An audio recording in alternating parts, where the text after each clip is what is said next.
Mas agora vamos ouvir também o outro lado. Claro, o deputado Rogério Correia, vice-líder do PT na Câmara, também está com a gente ao vivo. Ou melhor, ele está ao lado do nosso repórter Pedro Teixeira, que, claro, vai abrir essa entrevista. Pedro, com você. Tudo bem, Tainá? Pois é, a gente está aqui ao lado do deputado Rogério Correia. Primeiro, deputado, eu queria saber a opinião do senhor sobre este relatório apresentado pelo PL, questionando parte das urnas utilizadas no processo eleitoral deste ano. Bem, boa tarde, Pedro, Tainá, é um prazer estar aqui com vocês na CNN. Olha, eu acabei de falar da tribuna aqui da Câmara. O choro é livre. Quando você perde, vai para casa, lambe as feridas, é assim mesmo. O choro é livre, mas o golpe não. É impressionante essa peça do PL. E depois eles passam vergonha e ficam reclamando do ministro Alexandre de Moraes. Mas olha o que eles pediram, não tem o menor coerência no ato deles. Eles solicitam agora a nulidade das urnas, que segundo eles são urnas antigas, questionam a numeração dessas urnas, e pedem anulação apenas dos resultados do segundo turno. Mas as urnas são as mesmas que foram utilizadas no primeiro turno. Como eles passam vergonha e vão reclamar do ministro Alexandre de Moraes, a primeira questão que o ministro Alexandre de Moraes diz para eles é saber, em 24 horas, se eles querem de fato anular as urnas, porque aí teriam que anulá-las também no primeiro turno ou não. Caso eles não peçam a anulação das urnas no primeiro turno, ele sequer vai dar sequência a essa inicial do PL. Então o PL precisa definir realmente se ele quer apenas fazer barulho ou se de fato ele está questionando alguma coisa de mérito. Nós já sabemos que não é nada de mérito, o que na verdade ele quer é continuar dando guarida à presença de pessoas que estão aí em frente aos quartéis, cada vez em número menor, ou fazendo arruaças em rodovia, queimando caminhões, impedindo as pessoas do ato de ir e vir, pedindo retorno de regime militar, intervenção federal, enfim, atos completamente antidemocráticos que eles querem incentivar que elas continuem para poder fazer conturbação do processo eleitoral. Então, a peça do PL só serve para isso, para tentar conturbar o ambiente político no Brasil, ao invés de dar sequência, e é muito importante que a gente inicie uma transição para que o Brasil melhore. Estamos discutindo a PEC do Bolsa Família, ao invés disso eles ficam fazendo conturbações nas urnas e nós preocupados. Se o povo vai continuar ganhando R$600 a partir de janeiro, se vai ser R$150 a mais para mães que têm criança até 6 anos, se nós vamos ter dinheiro no orçamento para bancar o programa Farmácia Popular, para bancar o programa das universidades, das creches, que estão com recursos muito escassos para o ano que vem. Nós precisamos de tratar dessas questões e não de factoides do PL tentando conturbar o ambiente político no Brasil. Deixa eu aproveitar para passar a bola para você, Tainá, para que você também possa questionar o deputado.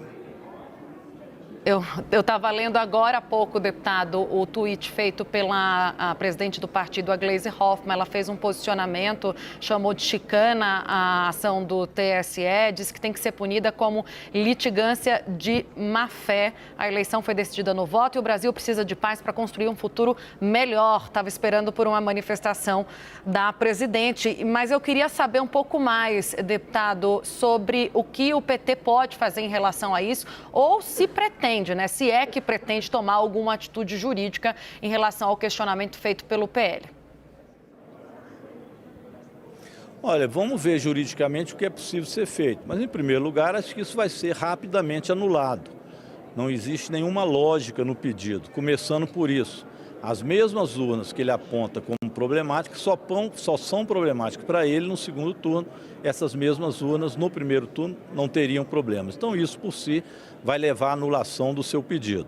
Em segundo lugar, observando o que é as denúncias que ele faz em relação às urnas, não existe a menor guarida para ela. Ele reclama que as urnas são antigas, mas elas são numeradas, ela tem a numeração atrás e o TSE já respondeu essas indagações. Então é apenas realmente tentar conturbar o ambiente político.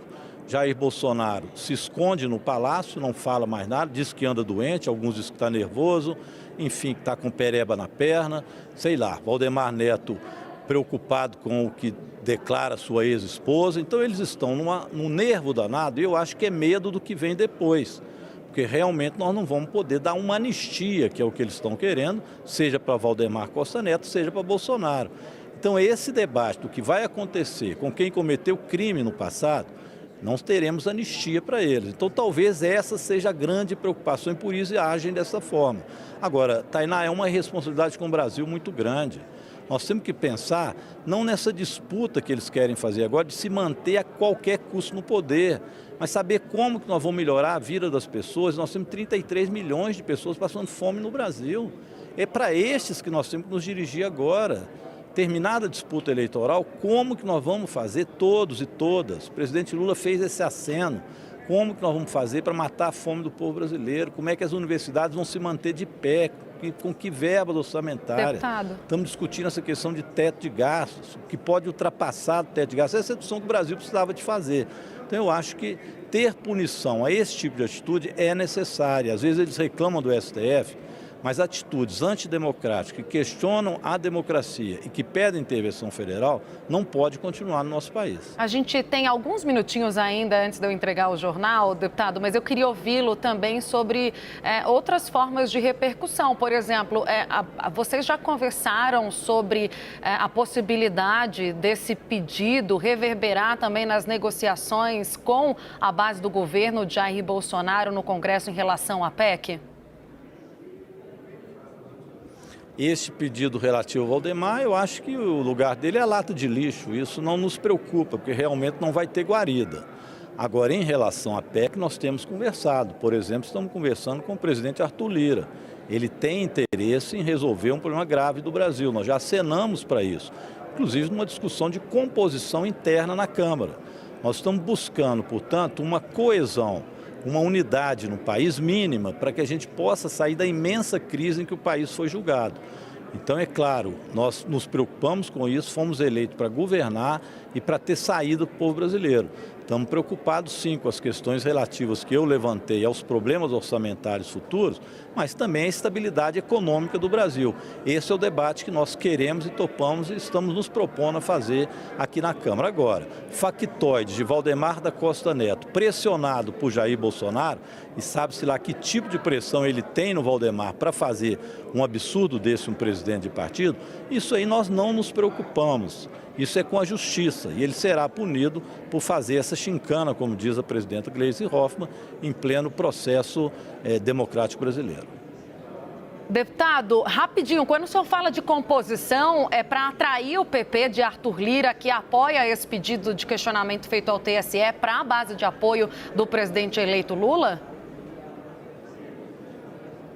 Nós vamos querer formar uma base de apoio ao presidente Lula que dê governabilidade, mas sempre dentro daqueles conteúdos programáticos que nós temos. A PEC é uma delas. Então, nós vamos debater com todo o Congresso Nacional, com todos os partidos políticos, a aprovação desta PEC. Eu acho que é difícil conversar com este setor do PL, de Valdemar da Costa Neto e de bolsonaristas que estão querendo intervenção e ditadura militar. Com esses é difícil, mas com todos os outros é obrigação nossa conversar. Eu vou passar para o Leandro Rezende, no Rio de Janeiro, nosso analista, que vai fazer uma última pergunta. Temos 2 minutos ou menos do que isso, hein, líder? Vai lá, Leandro. Deputado, como que depois da divulgação dessa ação, como fica o clima aí no Congresso para poder passar a PEC da transição, que o PT ainda nem apresentou o texto? Esse texto sai hoje, como é que fica o clima agora? Nós estamos esperando o texto ser construído pelo Senado. Mas eu vejo aqui na Câmara um clima muito favorável à aprovação da PEC.